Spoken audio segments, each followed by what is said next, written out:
This is the kind of stupidity that has inspired me to make this video.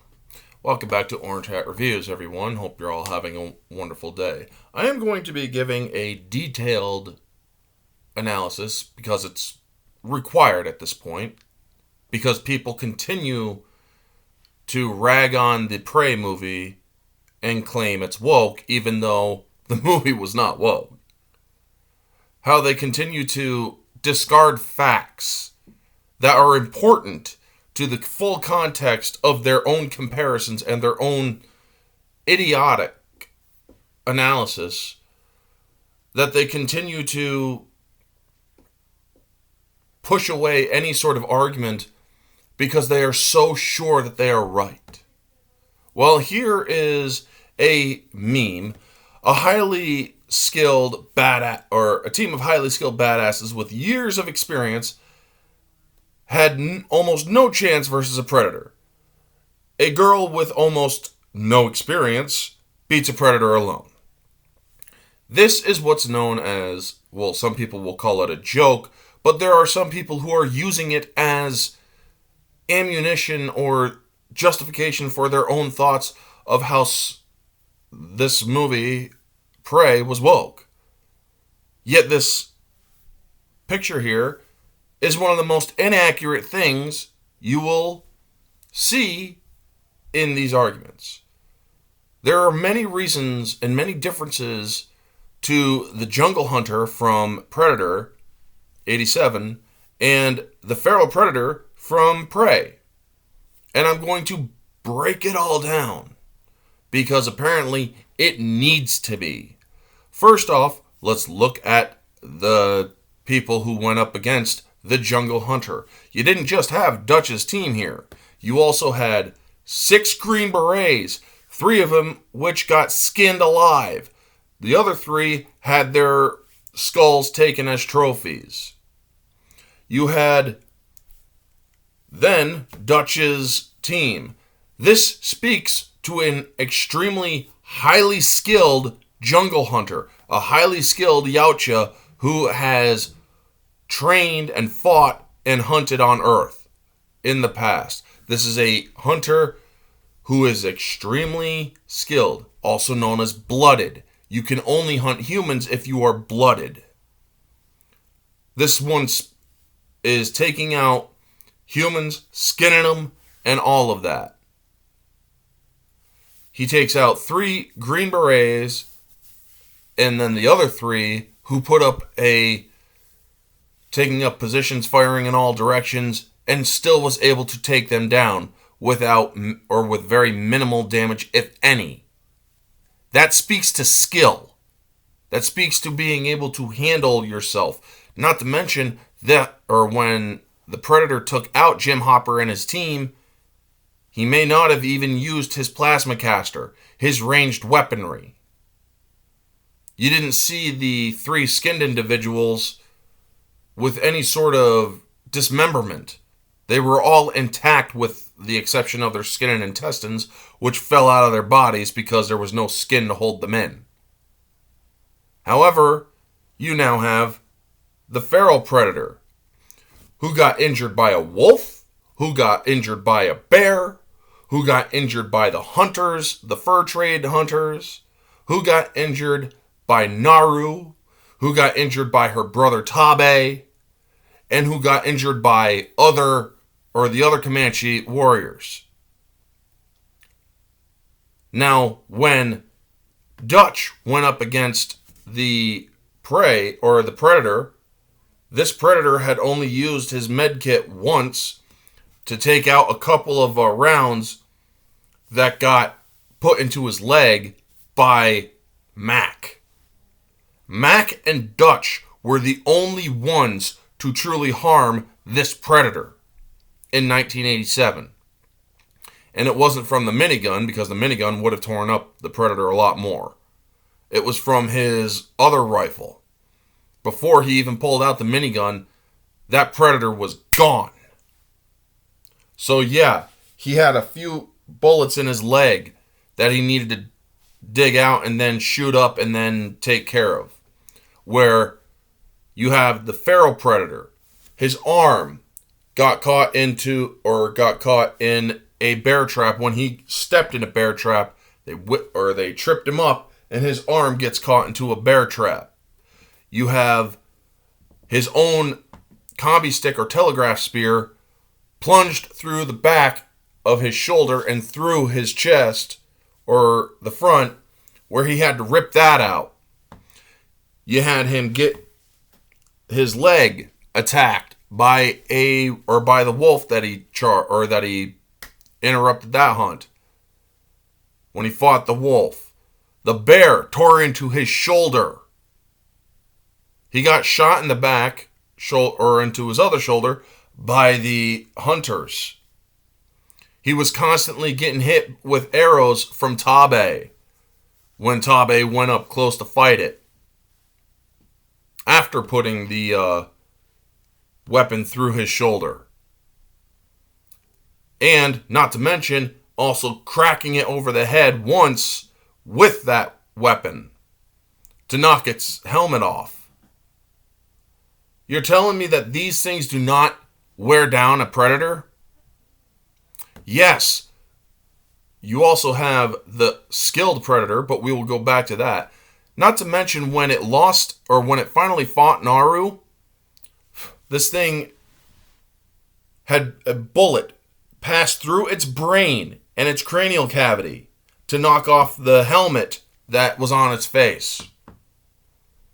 To the point where it was continuously bleeding from its head, not to mention it cut off its own arm and didn't even feel it because of the damage of being concussed. Not to mention the adrenaline and other things that was keeping it, probably the only thing keeping it alive for the most part. You have the constant impacts from Naru's tomahawk. How it got stuck in its leg, how it got stuck in its ribs, how it even got hit in the head by Naru when she went after it later in. It also ripped up its side when it was jumping from trees to trees going after Naru. This thing was so injured, it is very easily conceivable that she could win. Not to mention, she was watching this thing as it moved. How do you think she knew to put the traps up? How do you think she knew that pulling it in the bog and placing its helmet would be its final trap? She set that up.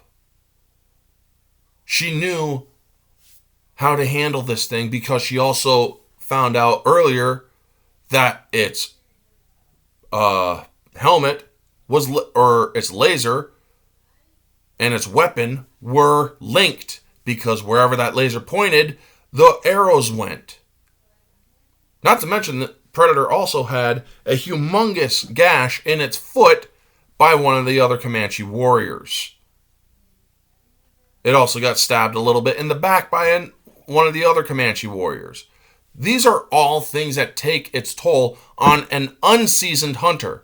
The predator, or the feral predator, is also a young blood. First time hunting on Earth. It had just been recently blooded, most likely. These are mistakes that a first-time hunter, an unseasoned hunter, make. Yet, people seem to think that these details are not important. Oh, a woman beat it. It's woke. No. These are the things that are important to prove how it is not woke. Now, you all may say that slam that the predator takes Naru, slams her, grabs her by the throat and slams her on the ground. Yeah, that should have ended the fight right then and there because of her small body, and the force of the impact would have forced the air from her lungs, knocking the wind out of her. But also, there's a thing called suspension of disbelief. One that is also applicable to Predator 1987. This is a seasoned hunter who has taken damage, yes, who has also taken a little bit more damage from Dutch's efforts, not to mention when it went hand to hand with Dutch, this thing was smacking trees or destroying trees as it swung at him. Trees that are about yay big, yes, but he was making clean snaps off of those trees. So those blows that he was hitting against Arnold Schwarzenegger would have broken ribs, would have busted his jaw clean off. However, it didn't. He was bloodied and beaten in one shot, but when in another shot, his face wasn't as bloody. This predator was a seasoned hunter. It was able to spot the traps that he had laid out. You're telling me that a human could take that much punishment? I don't care how strong you are. You would need to be bleeding adrenaline to survive blows that can snap a tree in two. So yeah, it is entirely conceivable that a U.S. Special Forces team gets their asses kicked, barely surviving against a predator, and yet a girl with experience goes up against a jungle hunter or a feral predator, one who is unseasoned, yet blooded, a young blood, and however is able to win. Look at the damage caused to the predator throughout the film. You can tell it's inexperienced. First time hunting on a planet. And yet you all continue to say it's woke. This is why you got to pay attention, folks. This picture here is ridiculously inaccurate. To the point of retardation. How his team lost and only Dutch came out, and how Naru came out on top, but also because other people lost. That's why the jungle hunter is far more superior to the feral predator. This thing was so inexperienced because of its lack. I mean, look at its weapons. In Predator lore, the weapons are a good tell of whether or not the hunter is an experienced hunter. You don't get a plasma caster right off when you are blooded. You have to earn that weapon. You have hand-to-hand weaponry. If you have any sort of ranged weaponry, that means you have some skill, yes, but depending on what the ranged weapons are, depends on your skill level. Take the concrete jungle game, for instance. You had to earn your way up through the weaponry. You didn't just get the best stuff. In the beginning of the game, you did. But then, because you were exiled, and because you survived your own dishonorment, you were exiled, and you have to then fix up your problem against humans who now have predator tech because of you. The feral predator was so injured throughout this film, it is entirely plausible to lose to a girl who has watched it, who has seen how it hunts, who has learned its weaknesses, who understood that anybody who ate that flower, Orange Tootsia, it couldn't see it, or it couldn't see anyone who ate it, so it sees heat.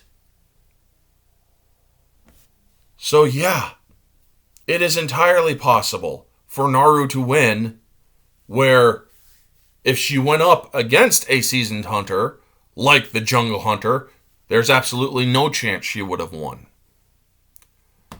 For those of you to make the very stupid assumption after watching the movie that this predator was somehow more dangerous than the jungle hunter, you're out of your mind. Look how much it got hurt throughout the film. It got hurt by a wolf, got hurt by a bear. It got hurt throughout hunting the humans, or fighting against the humans. This was an unseasoned hunter. The jungle hunter was far more seasoned. You can also tell because it had its own armor, or it had armor and whatnot, which is also a thing that speaks of station in the predator lore, in the Yautja caste system. This predator was was a species that hunts and learns and whatnot. The jungle hunter happened to be a very seasoned blooded hunter, going to Earth again for some more skulls. Most likely this hunter had been to Earth before. Yet, the one feral predator, said by Dan Trachtenberg, this is this particular predator's first hunt on Earth. Not the species' first hunt on Earth, but this particular predator's first hunt on Earth. So why do people continue to attack this movie and claim it's woke? Well, because, as I said in another video, Hollywood has poisoned you all so much, poisoned your minds, that any sort of female antagonist, the movie's automatically woke. Any sort of gay representation, the movie's automatically woke. Any sort of POC in the movie, the movie's automatically woke. You're not giving movies a chance. And believe me, I'm one of the more critical people when it comes to wokeness out there. However, I still maintain an objective standard to my reviews. I'm not going to say a movie's automatically woke just because it has representation of any sort of type in it or a female lead. That's disingenuous. It's also an insult to anybody with any objective ability to think. So please, stop trying to claim that this movie is woke. Stop trying to say that Prey is woke just because a female Comanche woman beats a predator. Skill matters. Experience matters. The ability to think, something that apparently this woman has done better than most of the people who are criticizing it are. A woman who existed 300 years ago in this movie is greater at advanced and critical thought than the people who are judging this movie. Imagine that. It's time to stop judging things because of identity politics. If you want to judge identity politics, fine. But do it in a way that is accurate. Take a step back. Think. Because otherwise, you're just constantly seen as a person who is seeing everything woke, especially when there isn't any, which is in the case of the Prey film. It wasn't woke. The marketing? Absolutely woke. They marketed the movie as woke. However, the movie wasn't woke. That's bad marketing. Those are my thoughts. Hopefully people will pay attention to this, folks, because honestly, it needs to be. Those are my thoughts on this, folks. You all know the drill. Like, comment, subscribe, share, all that jazz. Let me know your thoughts down in the comment section below. Do you think that the Prey film is still woke after having all of this explained because it needed to be? Or has this opened your eyes a little bit more? Let me know all your thoughts down in the comment section below, folks. This has been Orange Hat Reviews. Stay humble.